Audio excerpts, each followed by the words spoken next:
Good morning, ladies and gentlemen. This is your captain speaking. We're now crossing the English coast and will be landing at London Airport in about 20 minutes.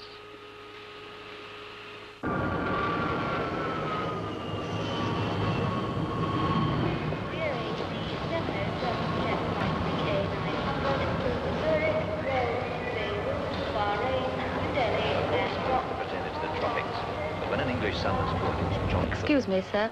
The flight you're asking about is due in 20 minutes. Thank you much indeed. I like being a courier, but sometimes I wish it could be anywhere else but here. Good heavens, what for? It's a courier's paradise, small country. Yes, that's what everyone says. It makes you feel you want to be able to show visitors everything in a short time. It's deciding what to leave out that I find difficult. But surely that's the whole point about Britain as a holiday place. Some countries are all sunbathing, some are all ruins, some are all country, some are all towns. But we have this amazing variety of areas, each with its own character. Now, the Lake District is like a separate country from, say, the Weald of Kent. And, of course, Scotland and Wales and Ireland are separate countries. And it's a simple matter to get from any city to the quiet of the country.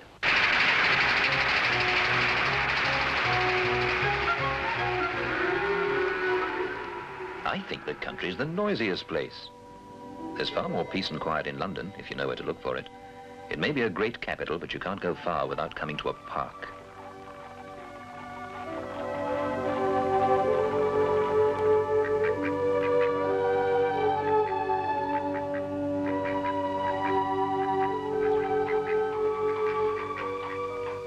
Well, the whole countryside of England is a park, really. We're a pretty crowded island, but somehow you can always get away from it. Maybe it's just because we have over 50 million people in 97,000 square miles that we preserve the rural bits so carefully. Are you going to use that word, heritage? Why not? It means something inherited, and we have inherited the most man-made, subtle, and comfortable landscape in the world. After all, it took 1,000 years to make. And every village harmonizes because it was built with local material. Yes, and anything not locals had plenty of time to get acclimatized.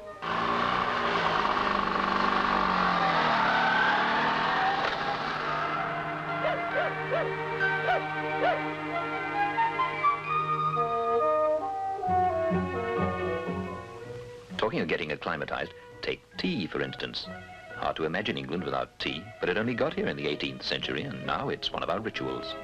The greatest ritual of all is the spring, that to a countryman at any rate. When I take people round in the summer, I always think to myself, but you should have seen it in the spring.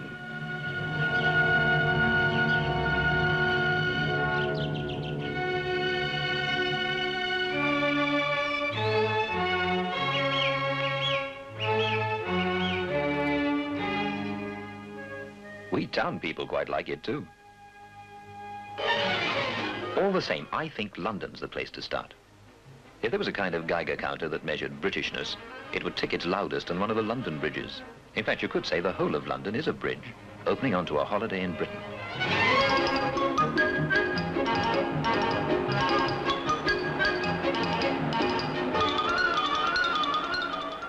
You know what Dr. Johnson said?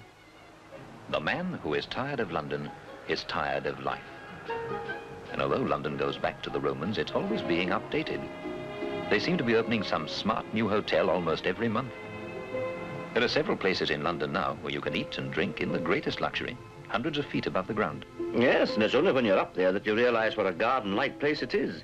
You seem to see as many trees as buildings.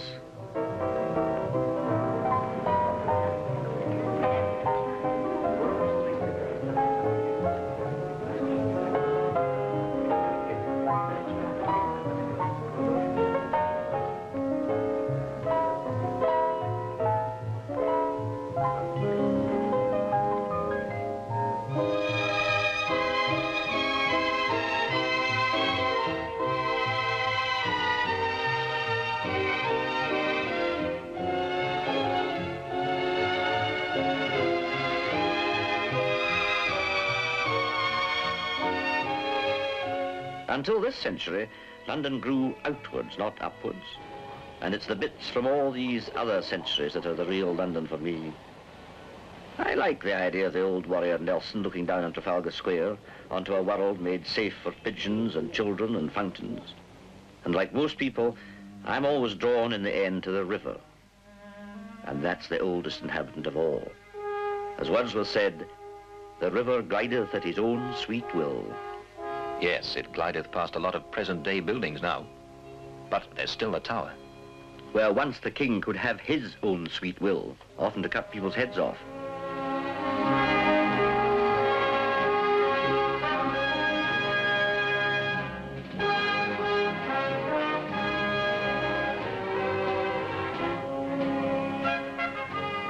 Mind you, I quite admit you can do country things in London, like swimming in Hyde Park or riding in Rotten Row.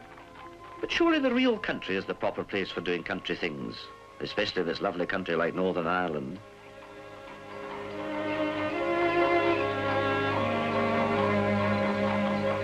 I must have a go on one of these pony treks they have up in the mountains of Mourne. We all know what they do. The mountains of Mourne come down to the sea.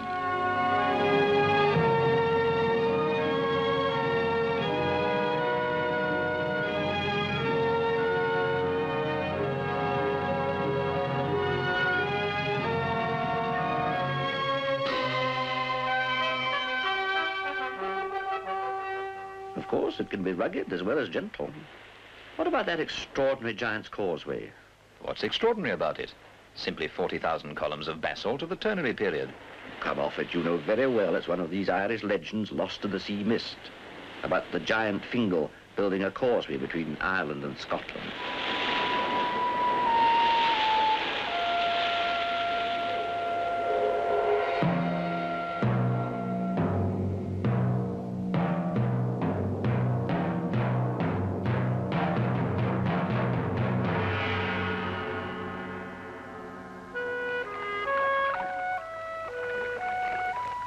My favourite bit of sea is a bit short on giants, but it's nearer home. It's at Brighton, London by the sea, an hour in the train. I love Brighton Pier. Maybe it's because England's so small that we built all those piers as extra bits out into the sea.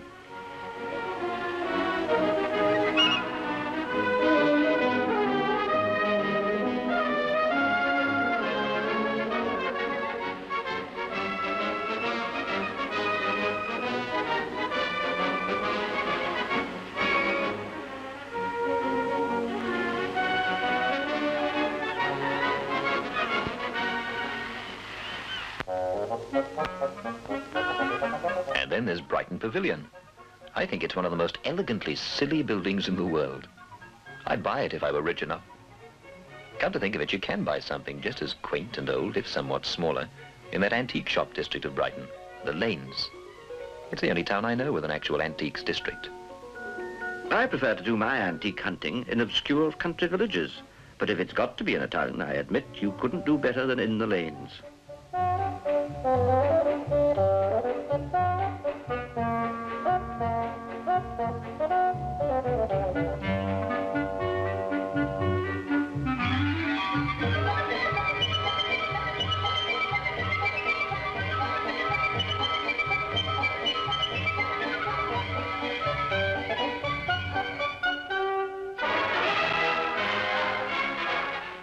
I don't know. You'd have to find some pretty obscure villages to beat the London street markets for a mixture of rubbish and treasure, not to mention teeming human life. Yes, it's almost like a permanent country fair. London has marvellous shops, but there's still room for personal commerce. You mean haggling? I've always thought a salesman must have a bit of the showman in him, and the market is a free show.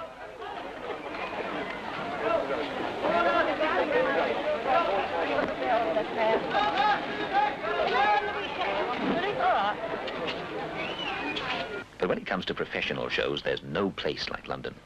The curtain's rising on something new all the time.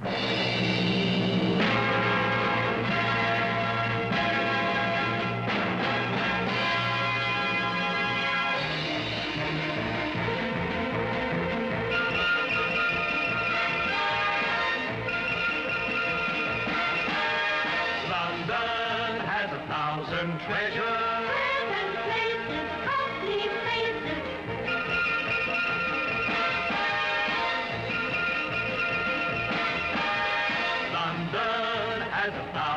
pleasure. Colonize and Covent Garden. Drury Lane. See a play that is gay or keep Piccadilly lit up. Leicester Square. Come and dance until the dawn. See a show to make you sit up.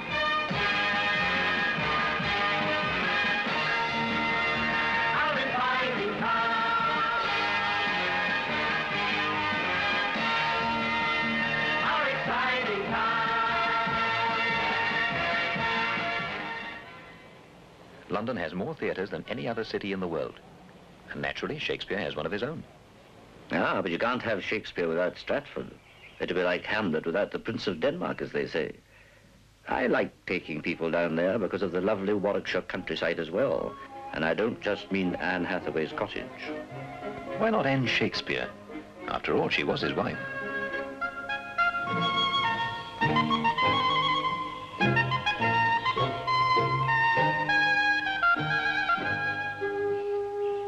Well, it's a small town, but it produced the greatest poet of all.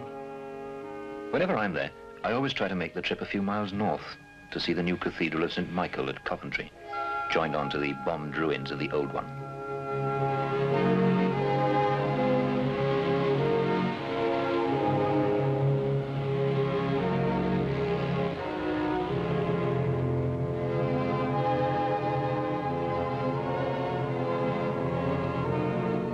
Now, that would be a courier's dream. A group of cathedralologists. And if that isn't a word, it ought to be.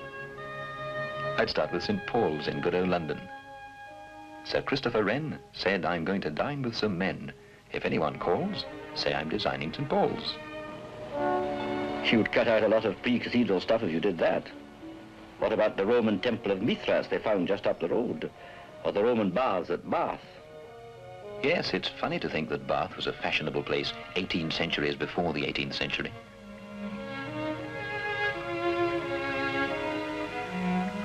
I think to appreciate the full scale of what the Romans did, you have to see their great roads and walls out in the country. Hadrian's Wall couldn't have looked much different when it was new. Just higher. But even Hadrian couldn't keep the Scots out of England. Remember what Dr. Johnson said? "Sir, let me tell you, the noblest prospect a Scotsman ever sees is the high road that leads to England."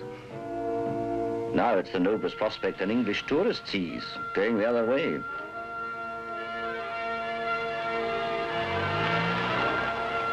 I always make a beeline for Glen Eagles myself. I feel I'm playing golf on the home ground, so to speak. I hand it to the Scots for inventing the royal and ancient game. The royal and ancient is at St. Andrews. But never mind about golf. It's the mountains that make Scotland. That's the wonderful thing about mountains in a land. They keep all the noise out. There can be great cities near, but there are bound to be pockets of perfect peace among mountains. Yes, peaceful. Funny how there's nothing more peaceful than a landscape full of memories of old battles. Castles like that one on Loch Alsh have seen some pretty unpeaceful times.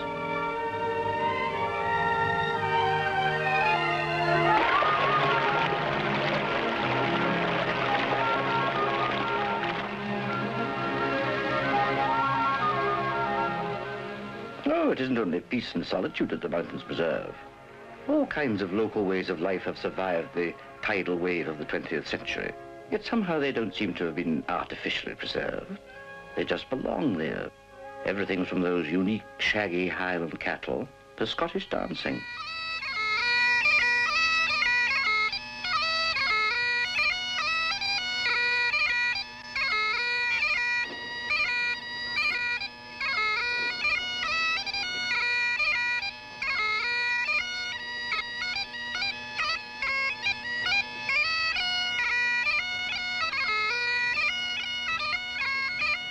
And it's not only their dancing that has kept its character. There's the hand-weaving of tweeds dyed with natural dyes. And the results show that there are still some things man can do that a factory can't.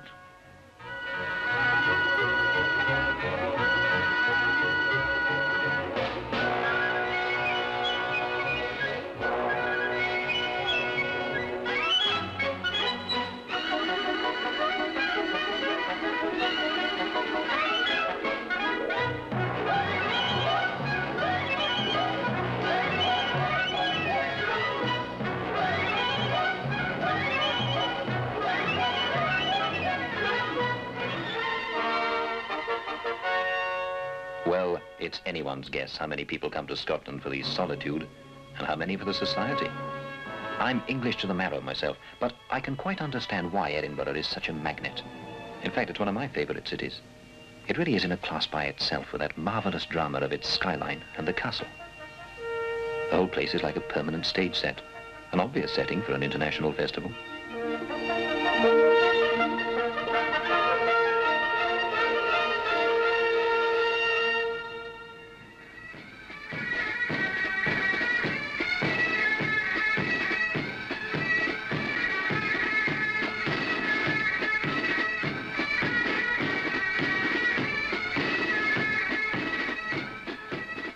There's still one kind of music that only Scotland itself can provide. Although, of course, they have the greatest orchestras and artists in the world there every year. A nice compact group of music lovers. That would be another courier's dream. I'm not so sure even then. Some like opera, some like concerts. Well, they get both at Edinburgh. And even the ones who all like the same thing. Verdi, for example. They quarrel about who's the best singer. No, people aren't as similar as they look. Not even music lovers. Well, I'm sure we've got enough to suit all tastes. There's town opera at Covent Garden and country opera at Glyndebourne. In fact, you get the best of both worlds at Glyndebourne.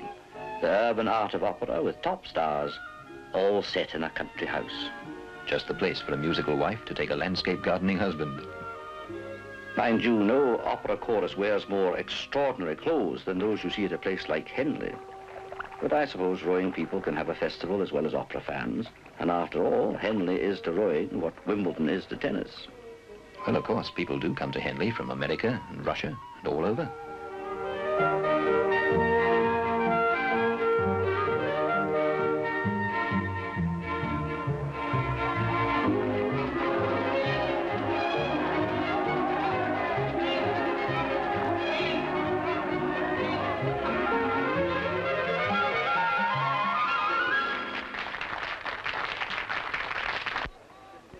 But for my money, the greatest English open-air festival of them all is the Derby.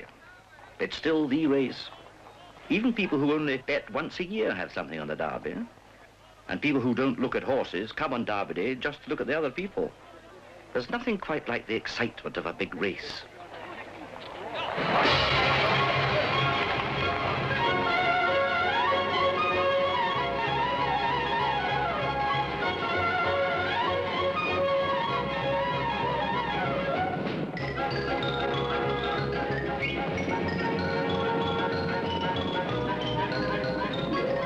I prefer cricket. It lasts longer. I know there are misguided people who think that international cricket is an elaborate way of doing nothing for 5 whole days. They ought to have heard the calypsos on the last day of the West Indies match.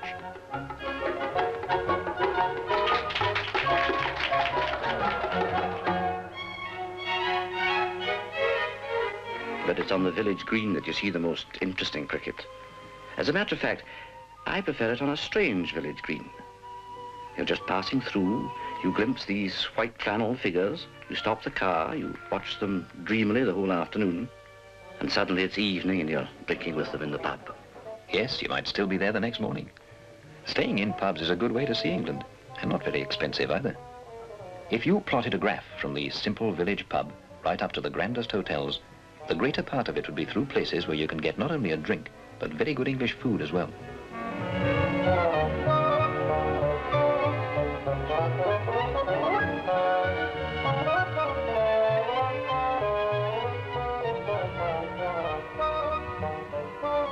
Remember, Dr. Johnson said his idea of heaven was driving in a post-chaise with a pretty girl. Of course, he couldn't have anticipated English post-chaises that can do 100 miles an hour.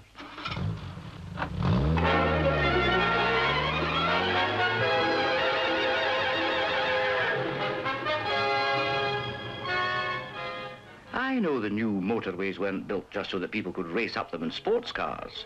Arteries of commerce, speed the trucks and all that. All the same, they do bring the countryside within much easier reach.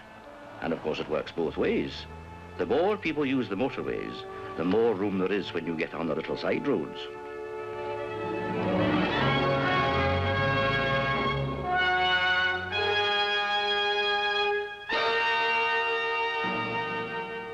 You know, to me, the supreme glory of our countryside is the great historic house. My favourite's the biggest of them all, Blenheim Palace, where Churchill was born. A great house for a great man. I've always remembered that epitaph on Vanbrugh, the architect of Blenheim. Lie heavy on him, earth, for he laid many heavy loads on thee. It's fine to see all these great houses and their furnishings, but I'm more interested in the period before they really bothered much about furnishings at all. The period of the castles, like Beaumaris or Carnarvon.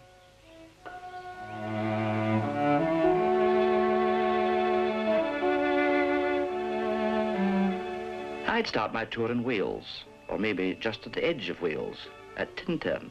Tintern's an abbey, not a castle. Yes, I know it is, but it's like a castle in one respect.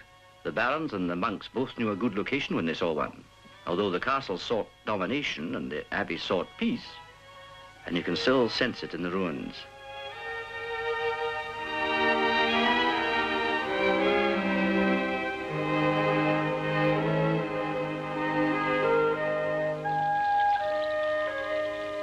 Of course, you could see something older than any abbey or castle on the River Wye nearby. They still use coracles made with skins, as in the days of the ancient Britons. Let's admit it.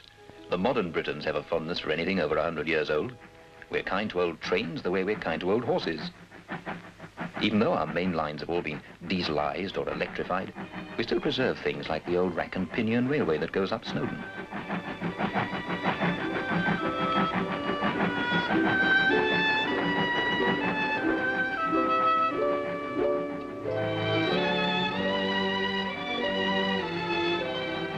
Now that's the way to go up a Welsh mountain, or any other mountain for me. No, I think railways have no business on mountains. We're not all decadent city types, you know. Just remember, there's another way up Snowdon that separates the men from the boys. The men who climbed Everest trained on it.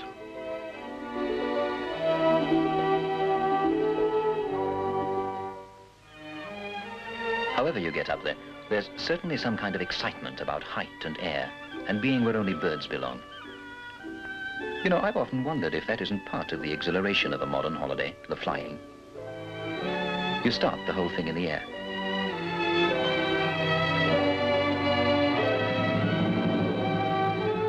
I can never quite take for granted this experience, absolutely unknown to man before this century, of seeing some famous old city all at once, laid out like a great three-dimensional map. What a wonderful first impression it gives of a place like London. Ah, but it's only when you come down to earth that you see what variety our visitors can enjoy.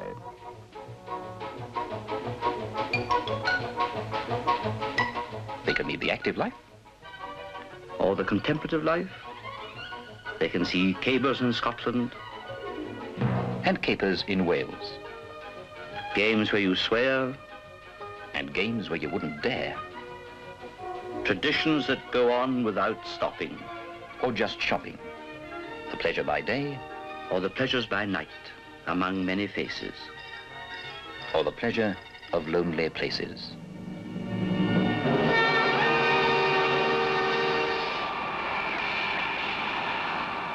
Announcing the arrival of flight BA510 from New York.